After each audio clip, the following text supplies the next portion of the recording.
Namo tassa bhagavato arahato sama sambuddhassa. Namo tassa bhagavato arahato sama sambuddhassa. Namo tassa bhagavato arahato sama sambuddhassa. Kalena dhammasawanang etang manggalamuttamang. Mendengarkan dhamma pada saat yang sesuai, itulah berkah utama.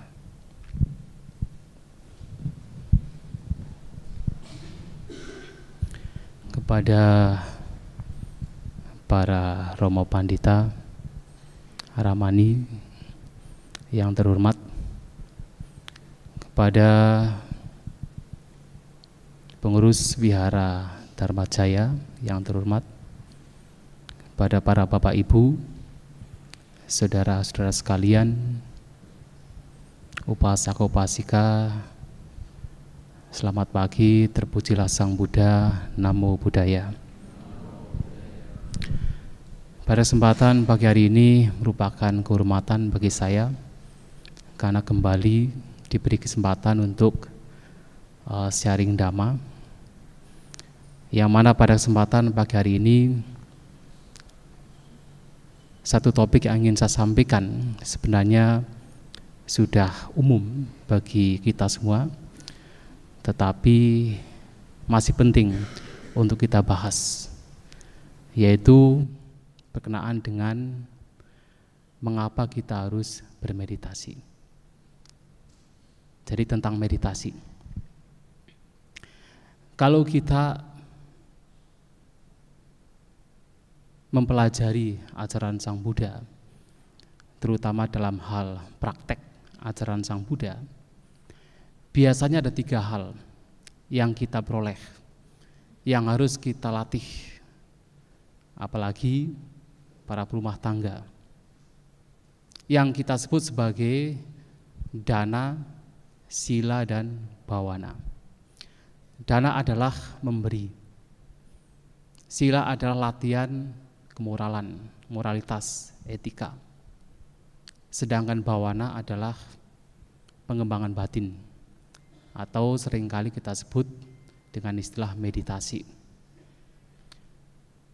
Kalau kita mengkaji 3 hal ini, maka kita mendapatkan bahwa 2 hal yang pertama, yaitu dana dan sila, itu sudah umum, sudah lazim, tidak hanya diajarkan dalam ajaran Sang Buddha, tetapi juga dalam ajaran-ajaran lain.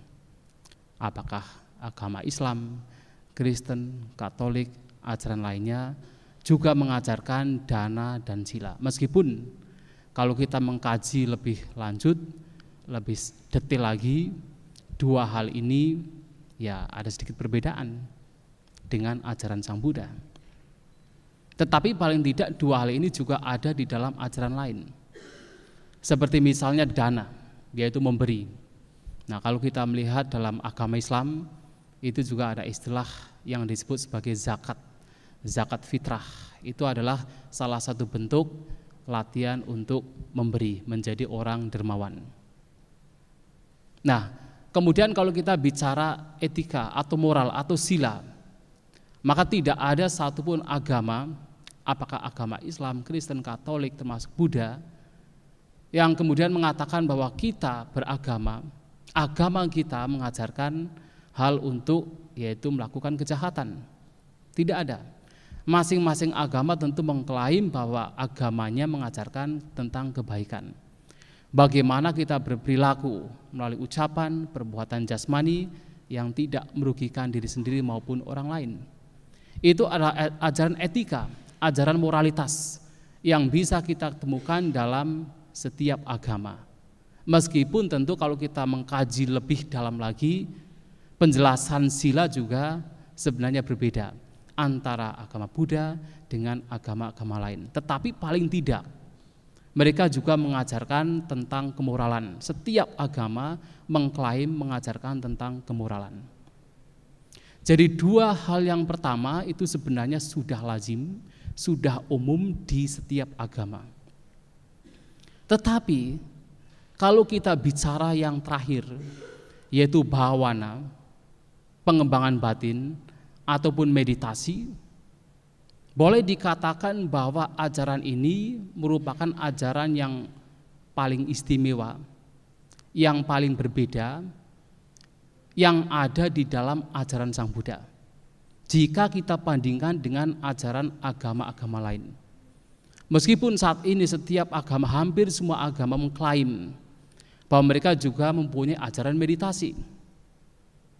Ya, salah satu contoh misalnya, ya kalau kita bicara agama, karena kita juga sudah terkadang bertemu dengan para pastor yang mengatakan mereka juga ada ajaran meditasi, yang dalam satu yaitu statement dalam Bible dikatakan, kalau kamu diam, kamu melihat Tuhan.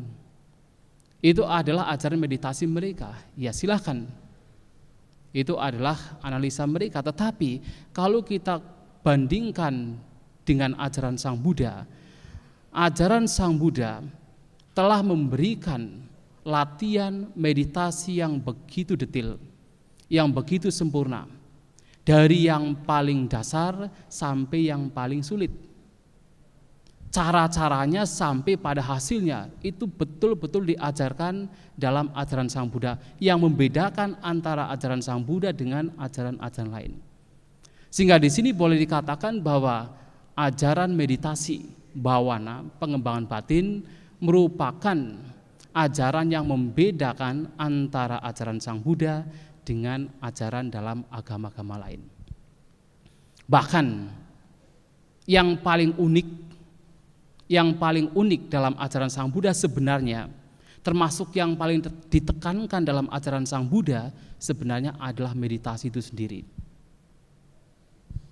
Dana, sila, dan bhawana, dana dan sila sudah lazim, umum dalam setiap agama, tetapi bhawana, meditasi, itu yang memberikan perbedaan antara ajaran Sang Buddha dengan ajaran-ajaran lain, yang paling ditekankan di dalam ajaran Sang Buddha.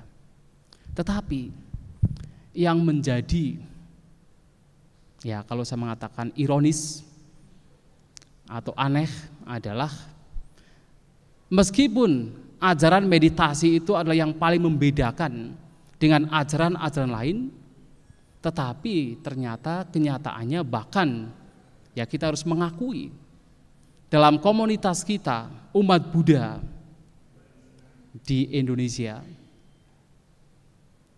meditasi belum begitu diminati. Betul tidak? Betul tidak? Meditasi belum begitu diminati. Banyak di antara kita yang belum tertarik dengan meditasi, belum tertarik dengan bhawana. Buktinya apa? Sekarang ketika kita mengadakan kebaktian hari Minggu, tidak hanya di wihara sini tetapi di wihara dimanapun di Indonesia, yang datang mungkin 100 orang, bahkan bisa 200 orang. Bahkan kalau wihara-wihara yang besar seperti misalnya Dhammacakka di Jakarta sana, sampai ribuan orang, 1.500 orang, 2.000 orang mereka datang untuk kebaktian. Tetapi ketika program yang diberikan adalah meditasi, berapa yang datang? Tidak sampai 100. Kalau misalnya yang datang biasanya 1.000 orang, paling yang datang mungkin 30 orang ketika acara meditasi. Saya tidak tahu di Dharma Jaya, mudah-mudahan ya di sini kebaktian seperti ini, meditasi juga sama seperti ini. Yang datang, artinya apa? Antusias dalam bermeditasi. Tetapi kenyataannya di banyak wihara di Indonesia adalah demikian.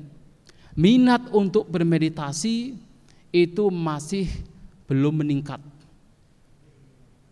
Kalau kebaktian, melakukan upacara, itu banyak yang datang, tetapi begitu meditasi, maka yang datang hanya paling 10-20 orang di antara umat Buddha yang misalnya ada 300 orang.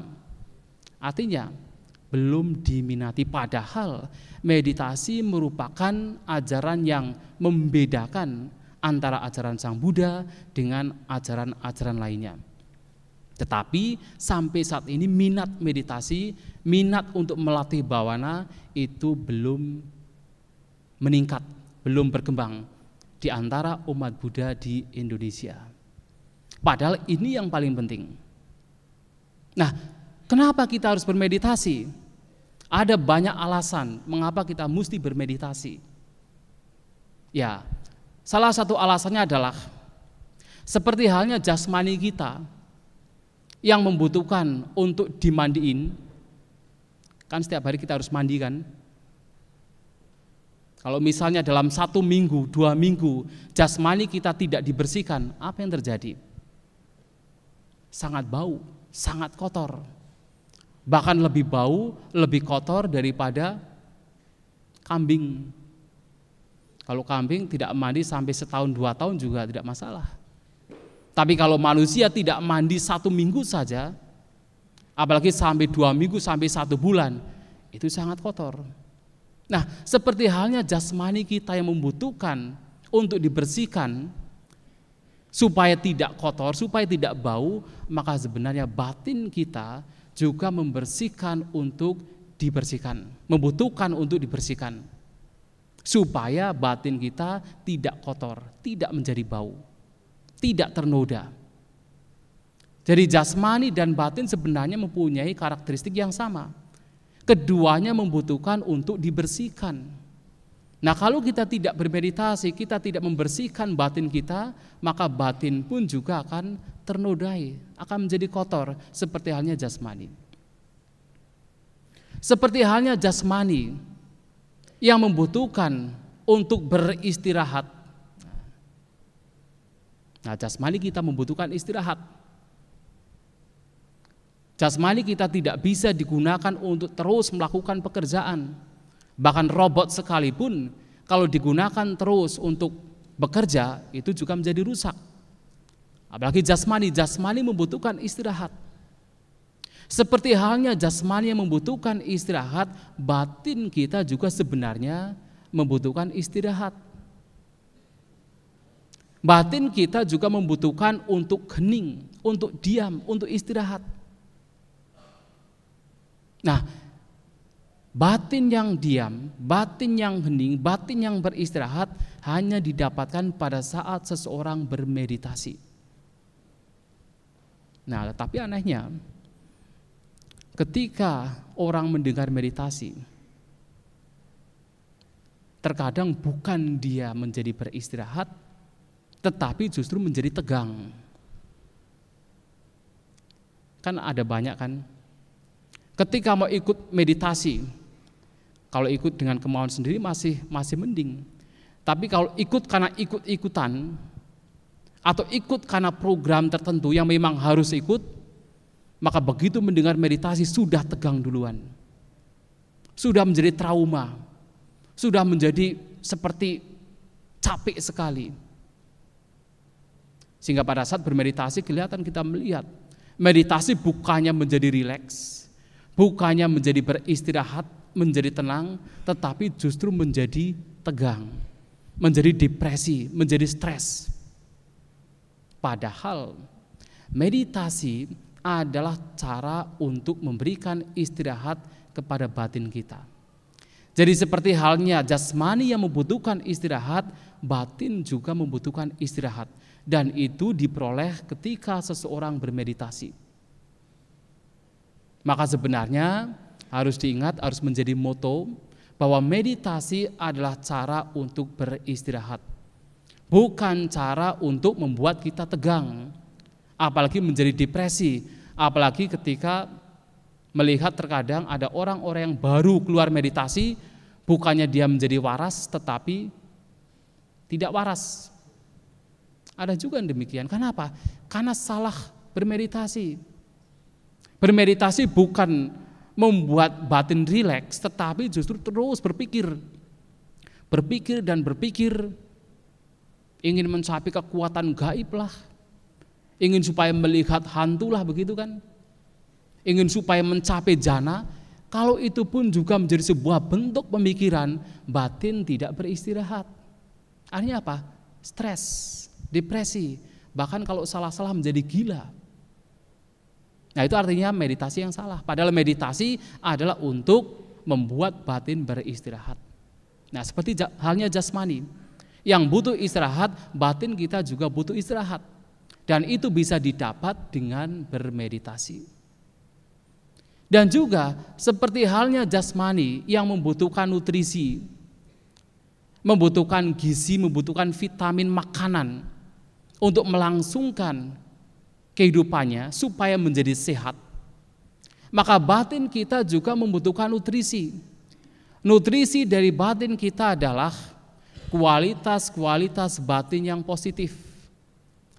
Apakah itu keyakinan, semangat, perhatian, konsentrasi, kebijaksanaan, itu adalah kualitas-kualitas batin yang dibutuhkan oleh batin itu sendiri. Dan itu semua akan diperoleh pada saat seseorang melatih batinnya, pada saat seseorang melatih meditasi. Nah, seperti halnya jasmani butuh nutrisi, tiap hari kita harus makan. Kalau kita tidak makan 3 hari saja, sudah menjadi lemas. Demikian pula kalau batin kita tidak diberi nutrisi yang baik, tidak diberi vitamin yang baik, maka batin ini sendiri juga menjadi rusak, menjadi lemah, menjadi rentan, tidak kuat, tidak ada kesabaran, terus mengeluh, terus depresi, karena tidak ada nutrisi yang baik. Dan meditasi adalah cara agar batin kita mendapatkan nutrisi yang baik. Kesabaran, perhatian, konsentrasi, kebijaksanaan, kualitas-kualitas batin yang baik bisa diperoleh dengan seseorang bermeditasi. Dan juga seperti halnya jasmani kita. Jadi kita menggunakan analogi jasmani ya, disamakan dengan batin. Seperti halnya jasmani kita yang membutuhkan skill tertentu, keterampilan tertentu. Apakah keterampilan kalau seorang petani harus punya keterampilan untuk mencangkul? Kalau tidak bisa mencangkul, bagaimana dia bisa menjadi petani? Atau seorang yaitu arsitek harus punya keterampilan untuk menggambar, menghitung. Seperti halnya kita, jasmani kita membutuhkan keterampilan tertentu agar bisa hidup, melangsungkan hidup, untuk mendapatkan pekerjaan, mendapatkan job, mendapatkan uang. Demikian pula sebenarnya pikiran kita, batin kita juga membutuhkan keterampilan. Tetapi tentu keterampilan yang dimaksud adalah keterampilan yang positif. Jasmani juga punya keterampilan yang negatif. Salah satunya adalah keterampilan mencopet. Mencopet itu keterampilan. Itu dibutuhkan sebuah keahlian. Kalau orang bisa terampil mencopet, dia bisa sukses. Bisa sukses. Itu juga butuh keterampilan yang luar biasa kalau bisa. Tetapi tentu keterampilan yang tidak positif, keterampilan yang negatif. Nah, batin kita juga sama. Batin kita juga membutuhkan sebuah keterampilan. Bukan keterampilan yang buruk, tetapi keterampilan yang baik. Keterampilan yang baik di sini adalah sebuah keterampilan. Satu contoh adalah ada istilah sadindriya, indra keyakinan. Mata kita, kenapa dikatakan cakundriya atau indra mata? Karena mata kita itu terampil sekali, terampil untuk melihat. Maka disebut sebagai cakundriya, caku indriya. Ternyata yang bisa dikembangkan menjadi sebuah skill, menjadi sebuah keterampilan tidak hanya mata, tidak hanya telinga, tidak hanya hidung, tidak hanya 6 indera kita, bahkan seperti keyakinan, seperti konsentrasi, itu juga menjadi bentuk keterampilan kalau itu dikembangkan. Itu dibutuhkan oleh pikiran kita, batin kita, terampil di dalam hal-hal yang positif. yang kalau dalam bahasa Pali sering juga disebut kusala, keterampilan. Nah, ada, kalau mungkin Bapak Ibu Saudara sekalian pernah meskipun sedikit belajar psikologi, mungkin pernah mendengar bahwa sebenarnya perilaku kita, ucapan, perbuatan, dan pikiran kita 99% itu bermula atau berakar dari yang disebut sebagai unconscious mind atau pikiran bawah sadar. Kalau dulu dikatakan 95%, tetapi riset terakhir mengatakan 99% sebenarnya yang mengawali segala bentuk perbuatan kita. Sedangkan perbuatan kita yang sadar, yang bermula dari conscious mind, itu hanya 1%. Bagaimana kita membedakan ini perbuatan yang berawal atau berakar dari conscious mind dan unconscious mind? Yang conscious mind adalah perbuatan yang biasanya muncul dari seperti insting, refleks, atau gampangnya untuk membedakan adalah ketika seseorang memainkan piano, dia sudah terampil dalam memainkan piano. Sebenarnya pada saat dia sudah terampil dalam memainkan piano, di situ pikiran bawah sadar yang kebanyakan bermain di situ. Tetapi begitu dia sadar terhadap jari-jarinya, dia tidak bisa bermain. Maksud tidak?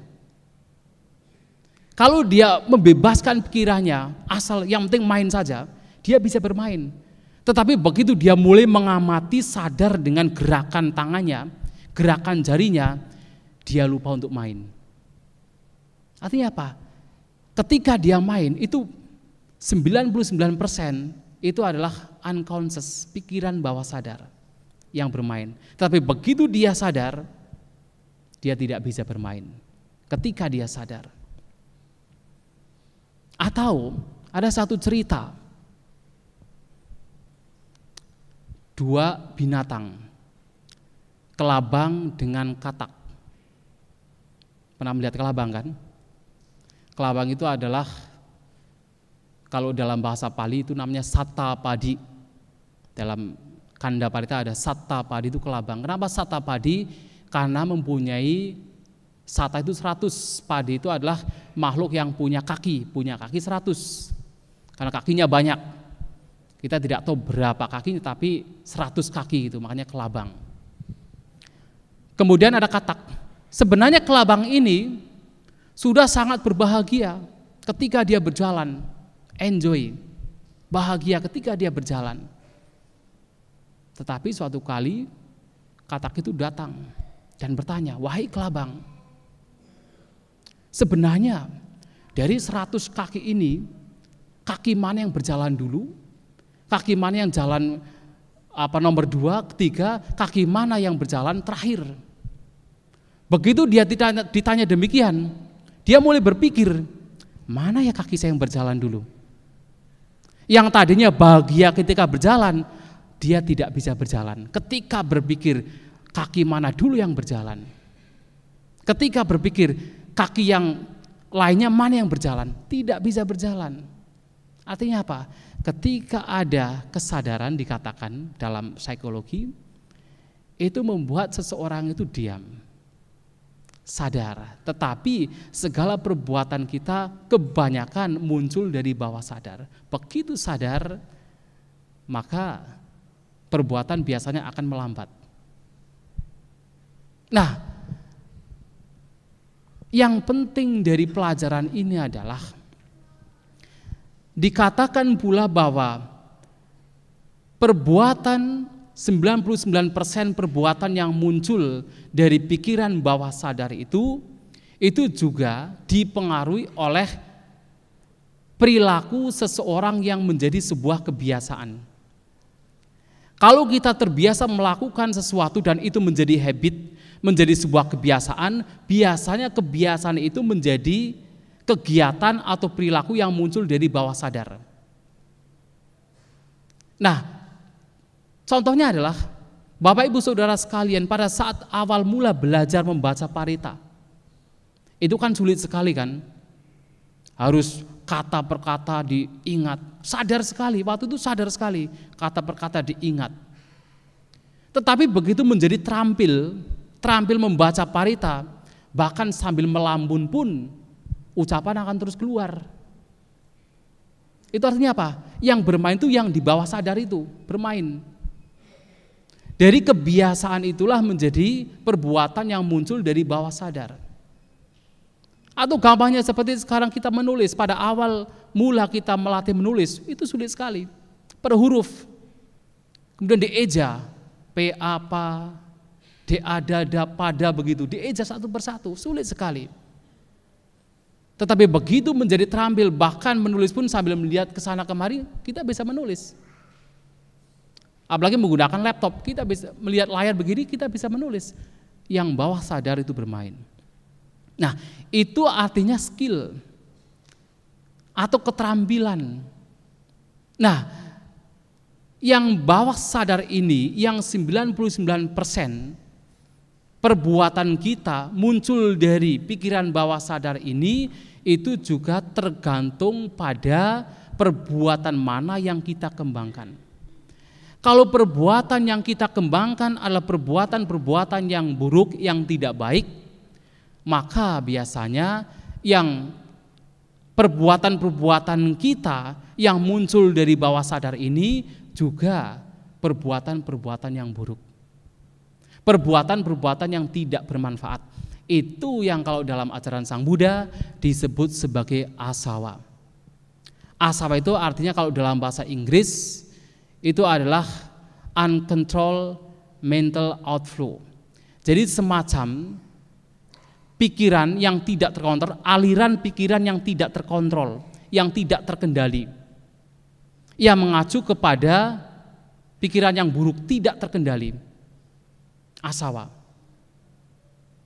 Nah, kalau kemudian perbuatan-perbuatan yang kita lakukan merupakan perbuatan yang baik, yang bermanfaat, maka nantinya yang menjadi kebiasaan dari perbuatan kita yang bisa muncul dari, yaitu unconscious mind dalam konteks psikologi, bukan konteks Buddhis, itu adalah juga perbuatan-perbuatan yang baik, yang kita kenal sebagai kusala, skill, keterampilan, sebuah keterampilan yang baik.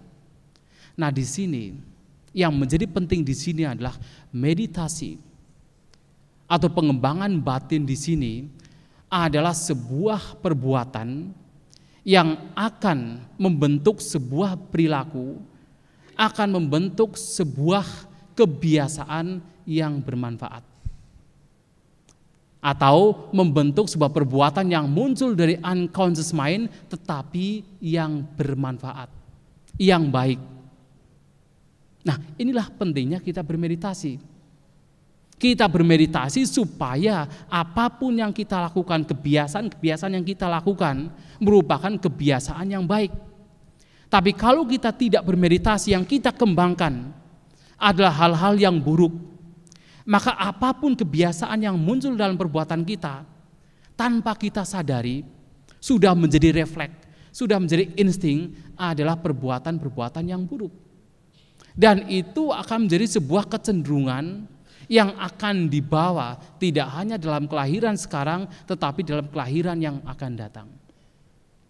Nah, tetapi kalau kebiasaan yang baik ini dikembangkan menjadi sebuah kusala, menjadi sebuah skill yang baik ini dikembangkan, maka ini pun kecenderungan yang baik ini juga akan dibawa bermanfaat tidak dalam kehidupan sekarang saja, tetapi dalam kehidupan yang akan datang. Inilah pentingnya meditasi. Sehingga meditasi itu harus dilakukan. Lantas, apa yang mesti kita lakukan dalam bermeditasi? Sebenarnya kunci dari meditasi adalah sebenarnya kita sadar setiap saat. Kunci dari meditasi adalah kita memiliki perhatian, memiliki kewaspadaan yang dalam bahasa Pali adalah sati, setiap saat, setiap waktu. Sadar, waspada, setiap saat, setiap waktu. Apakah kita berjalan, kita duduk, kita berbaring, kita melakukan aktivitas lainnya, semua kita lakukan dengan penuh perhatian, dengan penuh kewaspadaan. Itu adalah meditasi. Nah, sekarang kita berpikir umumnya, bahkan kita umat Buddha berpikir bahwa meditasi itu kan kalau kita sedang duduk bersila dengan mata terpejam, itu baru meditasi. Memang itu meditasi.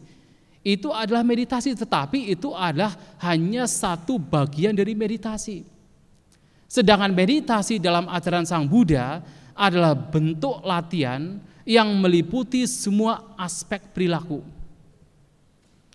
Apakah kita sedang berjalan, duduk, berbaring, kita sedang berbicara, atau kita sedang diam, selama kita sadar, itu adalah meditasi. Kenapa? Kenapa kita mesti sadar setiap saat, setiap waktu? Itu disebabkan karena kotoran batin kita itu akan muncul juga setiap saat, setiap waktu. Kotoran batin tidak hanya muncul pada saat kita duduk mata terpejam, tidak hanya demikian. Pada saat kita melihat juga bisa muncul kotoran batin. Bahkan seringkali muncul pada saat kita melihat. Pada saat kita mendengar juga muncul kotoran batin. Kita mendengar ucapan atau suara yang tidak menyenangkan, muncul kebencian. Begitu kita mendengar suara yang menyenangkan, muncul kemelekatan, keserakahan. Itu adalah kotoran batin. Pada saat kita makan, mencicipi makanan, pada saat kita bersentuhan, pada saat kita berpikir, semua di situ bisa memunculkan kotoran batin. Dalam segala aktivitas yang kita lakukan di situ sangat memungkinkan untuk muncul kotoran batin. Maka inilah pentingnya mengapa kita harus sadar setiap saat, harus waspada setiap saat. Sehingga dengan kita sadar waspada setiap saat, maka ketika kotoran batin muncul, kita tahu kemunculan kotoran batin demikian. Ketika kita tahu kotoran batin muncul, kita akan ada upaya untuk melepaskan, melenyapkan kotoran batin. Tetapi kunci pertama adalah kita harus waspada, harus sadar setiap saat. Tidak hanya pada saat kita duduk dengan mata terpejam, kaki bersila. Tetapi setiap saat, setiap waktu kita sadar, waspada, melihat batin kita. Itu adalah bhavana, itu adalah meditasi. Hanya saja karena perhatian kita, kewaspadaan kita atau sati kita itu juga sulit untuk kita kembangkan, sulit untuk kita pertahankan. Karena pikiran kita begitu liar sehingga sulit sekali untuk mempertahankan. Maka kita juga membutuhkan media. Media supaya batin kita menjadi tenang, media supaya kewaspadaan perhatian kita menjadi berfungsi. Medianya apa? Medianya adalah dengan menggunakan objek. Objek meditasi itu sendiri. Supaya perhatian kita menjadi berfungsi, supaya batin kita tidak berkeliaran terus, supaya kita bisa sadar setiap saat, setiap momen di sini sekarang terhadap apapun yang sedang kita lakukan, maka kita membutuhkan media. Medianya adalah objek meditasi. Ini diumpamakan seperti apa? Seperti halnya kalau seseorang ingin menjinakkan seekor sapi yang liar, apa yang harus dia lakukan? Supaya sapi yang begitu liar menjadi jinak, apa yang mesti dia lakukan? Dia harus mengikat sapi itu kepada tiang. Harus diikat. Ketika sapi diikat dengan tiang, maka sapi tersebut karena dia masih liar, dia akan lari. Tetapi seberapa jauh pun dia lari, akan ketarik kembali. Karena diikat dengan tali. Ketarik kembali kepada tiang, lari lagi, ketarik kembali kepada tiang, lari lagi, tarik kembali kepada tiang. Sampai pada akhirnya sapi itu menjadi lelah. Diam nyaman duduk di bawah tiang. Menjadi jinak. Sama, pikiran kita juga sama. Pikiran kita tuh liar sekali, sangat liar. Terus berlari dari satu objek ke objek lain, tidak mau berhenti. Nah, supaya pikiran kita menjadi jinak, maka dibutuhkan yaitu tali perhatian dan tiang objek. Sekali lagi, tali perhatian dan tiang objek. Ibaratnya pikiran kita itu seperti sapi liar, tali itu seperti adalah perhatian, kewaspadaan, objek itu seperti tiang. Artinya apa? Satu contoh adalah pada saat kita duduk bermeditasi. Supaya kita bisa diam, objek apa yang mudah sekali kita perhatikan pada saat kita duduk bermeditasi? Contohnya adalah nafas. Biasanya kan nafas yang paling mudah untuk kita perhatikan. Nah, nafas di sini adalah tiang objek. Kewaspadaan kita atau sati kita adalah talinya. Pikirannya mengembara adalah sapinya, sapi yang begitu liar. Artinya apa? Ketika pikiran mengembara, berpikir sesuatu, karena kita punya kewaspadaan, punya tali kewaspadaan, maka pikiran yang mengembara itu tidak akan jauh sekali, ditarik kembali kepada objek nafas, karena kita waspada. Begitu mengembara lagi, karena kita waspada, maka ditarik kembali kepada objek, yaitu nafas. Sedetik kemudian mengembara lagi, ditarik lagi kepada objek. Pada akhirnya, kalau itu terus dilakukan, setiap kali pikiran mengembara, dikembalikan kepada objek dengan tali perhatian, mengembara lagi, dikembalikan dengan objek, dengan tali perhatian terhadap objek, maka lama-kelamaan pikiran itu pun menjadi jinak. Jinak duduk di bawah tiang objek itu sendiri. Menjadi nyaman, menjadi akrab dengan objek keluar masuknya nafas. Nah, artinya untuk supaya kita diam, tenang, tidak mengembara, kita membutuhkan perhatian. Selain perhatian atau kewaspadaan, kita juga membutuhkan yaitu objek. Objek meditasi pada saat kita melakukan aktivitas kita. Pada saat kita duduk, objek yang paling mudah adalah nafas. Begitu pikiran mengembara, tarik kembali melalui tali perhatian, tali kewaspadaan kepada nafas. Lantas bagaimana pada saat kita berjalan? Pada saat kita berjalan, kita bisa menggunakan objek jalan itu sendiri sebagai tiang objeknya. Pergerakan kaki itu sendiri sebagai objeknya. Sebenarnya sekedar sadar terhadap jalan itu sudah cukup, tetapi terkadang sulit.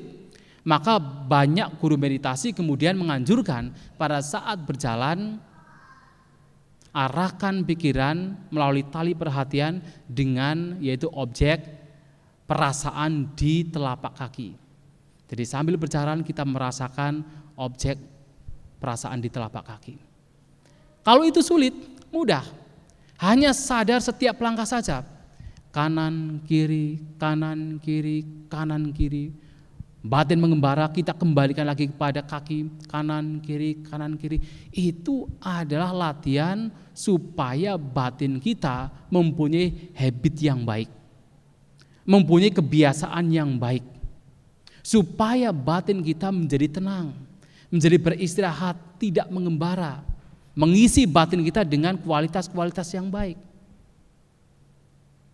Pada saat kita melakukan aktivitas lainnya, pada saat kita makan, pada saat kita minum, apa yang mesti kita perhatikan? Apapun yang pada saat itu menjadi aktivitas kita, itu yang diperhatikan. Pada saat kita makan, kita perhatikan ketika mengambil makanan, ketika memasukkan makanan, ketika kita mengunyah makanan, ketika kita menelan makanan, itu yang menjadi objek perhatian. Ketika batin mengembara, kita kembalikan kepada aktivitas yang sedang kita lakukan.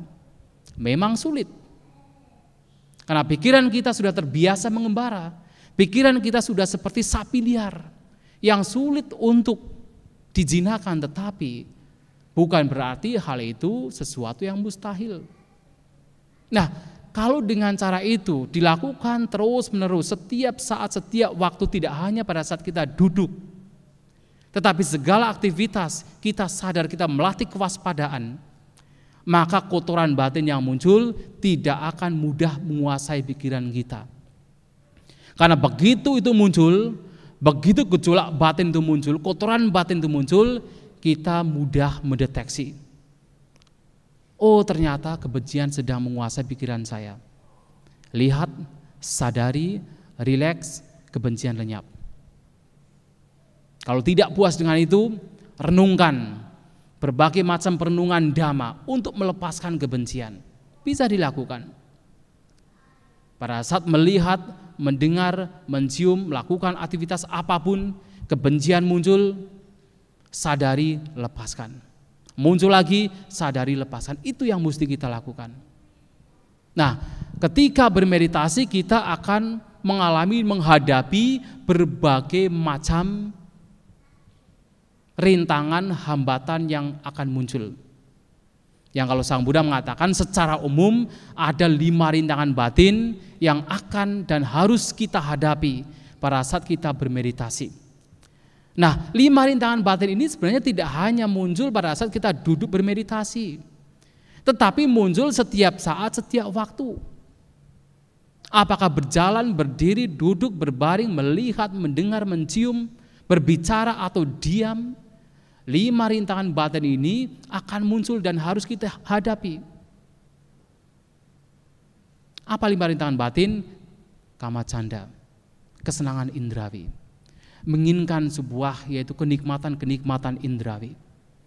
Itu tidak hanya muncul pada saat kita duduk bermeditasi.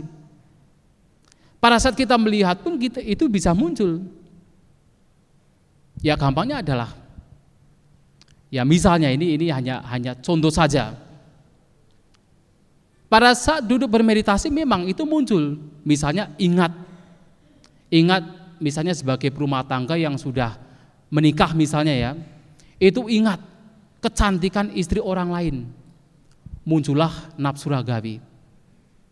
Pernah tidak mengalami demikian? Pernah tidak? Ngaku saja. Itu bisa muncul, hal yang wajar, itu sangat wajar dan bisa muncul. Tetapi apakah itu muncul hanya pada saat kita duduk bermeditasi? Tidak. Bahkan itu bisa muncul seringkali pada saat mata melihat. Melihat istri orang lain, melihat wanita lain yang bukan istrinya, muncul nafsu ragawi. Artinya apa? Kotoran batin. Dan itu akan berkembang kalau kita tidak memiliki kewaspadaan, kita tidak memiliki sati.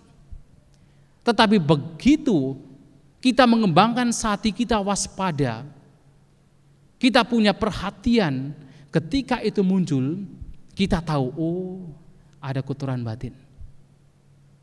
Pada saat mendengar juga sama, hal itu juga bisa muncul. Tidak hanya pada saat kita duduk.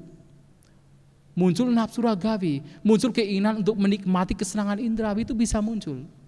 Maka disinilah dibutuhkan kewaspadaan, perhatian setiap saat, setiap waktu. Tidak hanya pada saat kita duduk bersila dengan mata terpejam.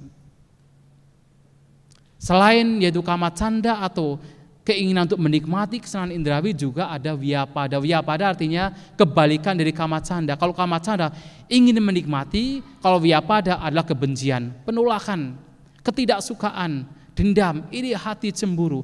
Itu juga bisa muncul setiap saat, setiap waktu. Tidak hanya pada saat kita duduk bermeditasi, setiap saat bisa muncul. Itulah kenapa kita membutuhkan kewaspadaan. Ketika mereka muncul, kita tahu kemunculannya. Sehingga batin tidak dikuasai oleh kebencian. Dan juga rintangan batin yang sering kali mengganggu pada saat kita melatih batin kita adalah kemalasan, rasa ngantuk. Dan itu muncul tidak hanya pada saat duduk bermeditasi, pada saat kita melakukan aktivitas lain juga itu bisa muncul, malas, ngantuk. Itu yang sering mengganggu pikiran kita. Malas untuk datang ke wihara, malas untuk bermeditasi, malas untuk bekerja, itu adalah rintangan batin. Dan juga uddaca kukuca. Kalau tadi adalah kemalasan, nah uddaca kukuca kebalikannya. Itu overaktif. Jadi terlalu aktif, pikirannya terlalu aktif, tidak mau diam, tidak mau beristirahat, batin terus mengembara. Batin terus berpikir, itu juga kotoran batin. Dan itu muncul setiap saat, setiap waktu. Maka disinilah dibutuhkan kewaspadaan. Ketika itu muncul, itu tidak bisa tidak menjadikan kita menjadi stres, depresi, karena segera terdeteksi oleh kewaspadaan kita. Nah, rintangan batin lain adalah wicikica atau keraguan-raguan. Itu juga sering kali muncul. Apalagi di sini tentu ya ragu-ragu tentang dhamma itu sendiri.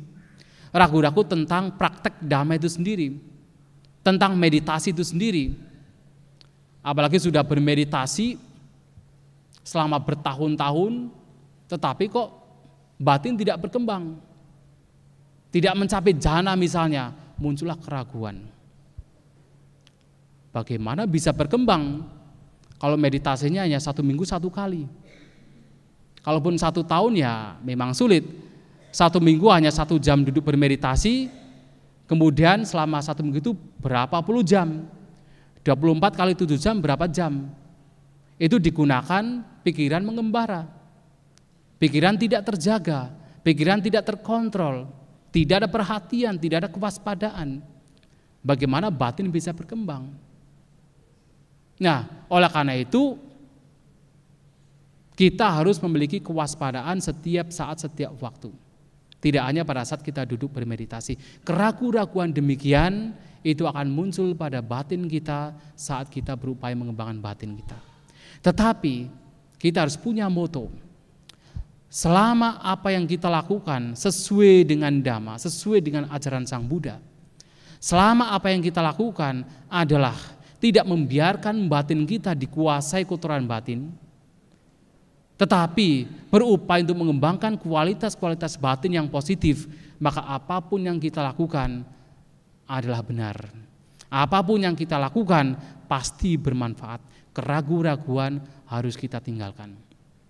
Nah, 5 hal ini akan kita hadapi saat kita mulai melatih meditasi. Pada saat kita tidak mengembangkan batin, tidak peduli dengan batin kita, 5 rintangan batin ini akan muncul, bahkan lebih hebat lagi munculnya. Hanya saja umumnya tidak terdeteksi. Hanya saja umumnya tidak peduli apakah batin dikuasai oleh rintangan batin ataukah tidak. Tetapi begitu kita mulai untuk mengembangkan batin kita, mulai sadar, mulai waspada, mulai mengembangkan perhatian, maka 5 rintangan batin ini akan muncul dengan jelas. Kita mulai peduli, kita mulai tahu, oh ternyata pikiran saya begitu kotor. Ternyata pikiran saya memang harus dibersihkan. Kita mulai melihat kotoran batin kita sendiri. Kita mulai melihat bahayanya kotoran batin kita sendiri. Kita mulai melihat kalau kotoran batin semakin redam, maka kita semakin bahagia. Itu diawali dari yaitu pengembangan batin. Diawali dari bhawana yang menjadi inti ajaran Sang Buddha, yang menjadi penekanan apa yang diajarkan Sang Buddha. Meskipun dana itu sangat penting untuk dilakukan, sila juga sangat penting untuk dilakukan, bhawana menjadi sebuah keistimewaan bagi kita umat Buddha, bagi ajaran Sang Buddha. Oleh karena itu, anjuran saya adalah kita telah menjadi umat Buddha, kita telah mengakui ajaran Sang Buddha sebagai kebenaran, sebagai jalan hidup kita, maka kita tentunya harus melatih, mengembangkan batin kita sesuai dengan ajaran Sang Buddha, yaitu melatih bhawana itu sendiri, melatih meditasi itu sendiri, meditasi yang tidak hanya dipraktekkan, dikembangkan pada saat kita duduk bersila mata terpejam, tetapi juga meditasi setiap saat, setiap waktu melatih kesadaran kita, waspada terhadap batin kita, mewaspadai setiap kotoran batin yang muncul. Itulah meditasi bhawana yang mesti kita kembangkan, kita latih dalam kehidupan kita sehari-hari. Dengan demikian, apapun perbuatan kita, apakah conscious atau unconscious, apakah perbuatan di bawah sadar atau sadar, semua merupakan perbuatan yang bermanfaat, perbuatan yang membawa kepada kebahagiaan di alam sekarang maupun alam-alam selanjutnya sampai kita mencapai pembebasan. Itulah pada kesempatan pagi hari ini yang ingin saya sampaikan, semoga bermanfaat. Sabe sata bawantu sukitata, semoga semua makhluk berbahagia.